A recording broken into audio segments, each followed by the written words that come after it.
Se décider ici n'est pas évident. Ne vous fiez pas trop à ce que certains vont vous dire non. Comme vous allez arriver ici, certains vont vous dire non, fais ceci, prends telle voie, c'est ça qui est bon, c'est ça. Non. En réalité, la décision vous revient à vous. C'est vous qui devez ressentir en vous-même qu'est-ce qui vous convient le mieux.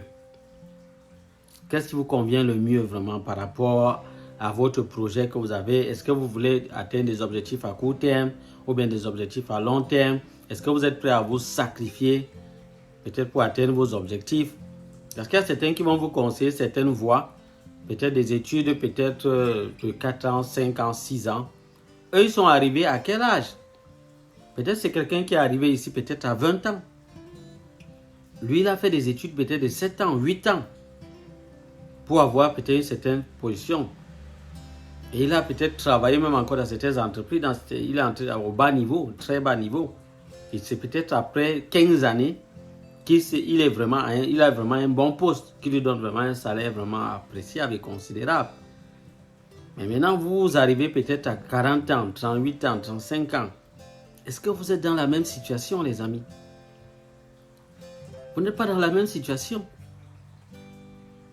Donc, il faut faire attention. Donc, lui, il va vous conseiller cette voie-là parce que lui, c'est par là qu'il est passé et il a trouvé qu'avec du temps, ça a payé parce que son salaire est considérable aujourd'hui. Il a bien souffert, certes, mais à la fin, il est content. Mais vous n'êtes pas dans la même situation. Vous n'êtes pas dans la même situation. Donc, il faut faire attention par rapport à ça. Pour ceux qui viennent ici déjà avec des familles, des enfants, des charges et tout, on ne peut pas vous donner le conseil comme à quelqu'un qui arrive sans ses charges. C'est pour ça que moi, je dis toujours à ceux qui arrivent là, regardez en vous-même. N'écoutez pas les on dit que, on a dit ci, on a dit ça. Parce que certains vont vous donner des phrases vraiment parfois carrées là. Que non, si tu arrives ici au Canada, tu ne fais pas les études, ça ne vaut pas la peine, tu es en train de perdre ton temps. Non, les amis, ne vous fiez pas aux phrases pareilles. Non, tant que tu ne fais pas les études, ça ne vaut pas la peine ici, tu ne vas rien foutre, tu ne vas pas t'en sortir. Non. Non, il y a beaucoup de personnes qui s'en sortent et bien, mais qui ne sont pas passées, ils n'ont pas fait des études. Je vous dis que ça dépend de dans quel secteur vous travaillez et quelle opportunité vous avez eu à prendre. C'est ça. Il y a encore même que concernant les jobs. Moi, je vous ai toujours dit, pas moi, concernant les jobs, je préfère être dans un emploi où je serai stable. Pour moi, la stabilité est importante. La santé mentale, morale, physique, spirituelle, c'est important pour moi et c'est plus important que tout. Ça sert à quoi de travailler dans une structure où vous avez beaucoup d'argent et vous n'êtes pas tranquille dans la tête? Pardon.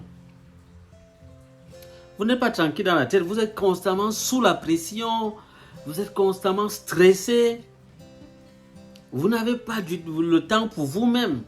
Vous êtes constamment vraiment troublé à tout moment. Vous n'avez pas du temps pour vous-même.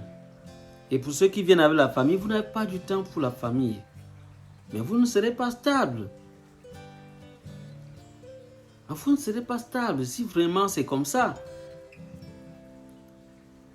Mais cet argent, ça va vous servir à quoi? En réalité, ça va vous servir à rien. Vous serez juste en train de vous contenter de ce qui est vraiment théorique. Mais dans le fond, vous n'utilisez pas votre argent. Il y a beaucoup de gens ici au Canada qui ont un bon salaire, mais ça ne leur sert à rien du tout. Ça ne leur sert à rien. Quand vous regardez vraiment, ils n'utilisent jamais ça. Même pour lui-même, il ne l'utilise pas. Il ne l'utilise pas. Et c'est regrettable. Ça, c'est tout simplement parce que la personne a suivi des mauvais conseils. On lui a fait voir les choses d'une manière superficielle. L'apparence. L'apparence de la vie. Vous n'êtes pas là pour être présentable à quelqu'un. Mais venez votre vie en regardant ce que vous êtes, votre fond intérieur et ce que vous vivez dans la réalité. Ce n'est pas quelqu'un qui va porter votre fardeau ou votre croix à votre place. Non.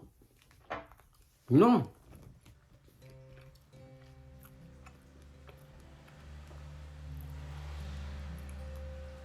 Il faut comprendre ça.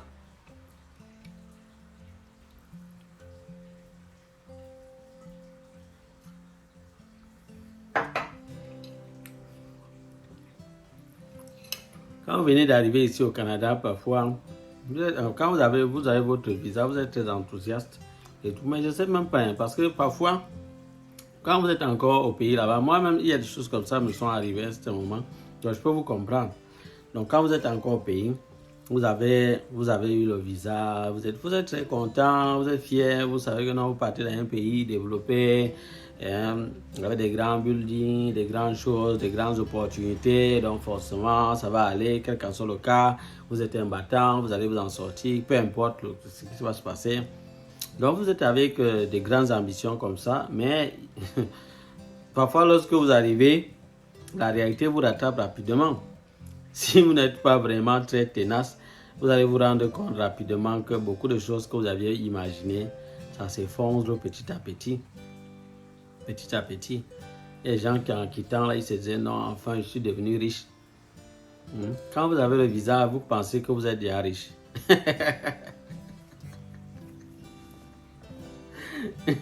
Non, les amis, pardon. C'est pas ça. Il faut vraiment se battre. Plutôt se battre.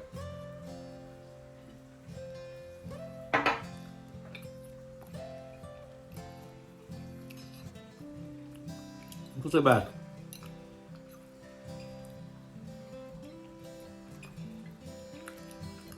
Les procédures d'immigration.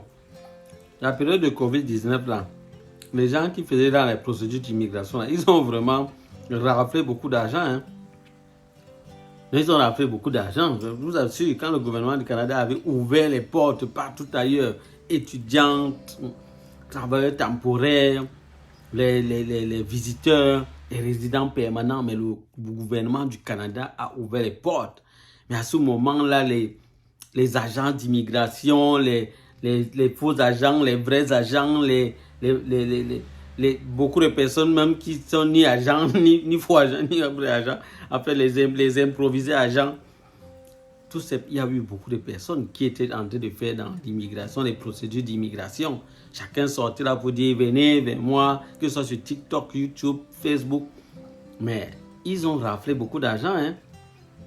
Ils ont raflé beaucoup d'argent. Et ce sont eux qui vendaient le rêve à leurs frères. Parce qu'à cet instant, ils disaient aux gens, non, entrez, il y a vraiment des choses, il y a beaucoup de choses que vous allez vraiment avoir. Le job, vous allez l'avoir, vous allez récupérer même l'argent que vous dépensez là en 2 mois, en 1 mois. Vous allez récupérer l'argent. Il y a tellement d'argent, il y a tellement. Non, les amis. Et même ils sont arrivés, ils ont constaté que c'était dur. C'était dur. Mais qu'est-ce qu'ils ont fait? Ils ont constaté que c'était dur. Ils ont dit, bon, peut-être qu'il faut qu'on essaye d'escroquer nos frères. Ils sont là-bas. On prend cet argent, ça nous permet de vivre. Ils ont commencé à faire des procédures, à avoir les millions. Oui. Comme les gens parlaient du Canada à ce moment, c'était devenu le Canada, on ne dormait même plus.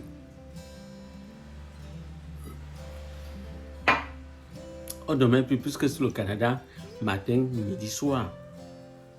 Matin, midi, soir, on parle du Canada. Canada le matin, à midi, le soir. C'était compliqué, c'était grave. C'était trop médiatisé. Et ils se déplaçaient partout ailleurs. On disait le Canada est encore, va arriver dans tel pays, apprêtez-vous, les infirmiers, les informaticiens, hein, on vous donnait les différents métiers, et c'est la propagande. Venez, je vais vous aider à faire la procédure, je vais remplir vos documents. Les gens payaient, ils payaient, mais c'était chaud. Donc, beaucoup de gens ont vraiment raflé, ils ont vraiment profité. Hein. Ils ont bien profité.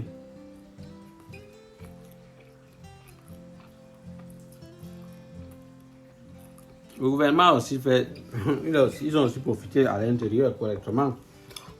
Je sais qu'à un certain moment, ça les a dépassés.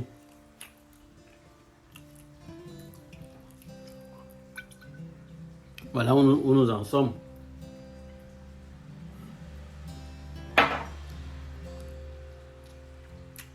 Là, maintenant, la situation, on ne sait pas quand est-ce que ça va changer.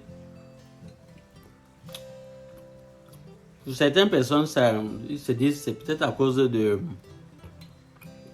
des élections qui s'approchent là, que le gouvernement est en train de faire ça pour essayer de calmer la population. Moi, je n'en sais rien. Je ne suis pas dans la politique. Certains disent que c'est ça. Est-ce que si les choses se sont vraiment, vont être vraiment très strictes, ça pendant quand même beaucoup d'années. Ils veulent essayer d'équilibrer les choses, mais je ne sais pas si ça sera vraiment possible. Hein. À mon avis, c'est ça. Il faut beaucoup d'années pour que ça arrive. Ça arrive. Pourquoi? Parce que le nombre de personnes qui sont là et qui n'arrivent vraiment pas à s'en sortir est vraiment élevé. C'est élevé. Peut-être avec du temps, comment on va faire sortir plusieurs personnes là, certains emplois vont se libérer.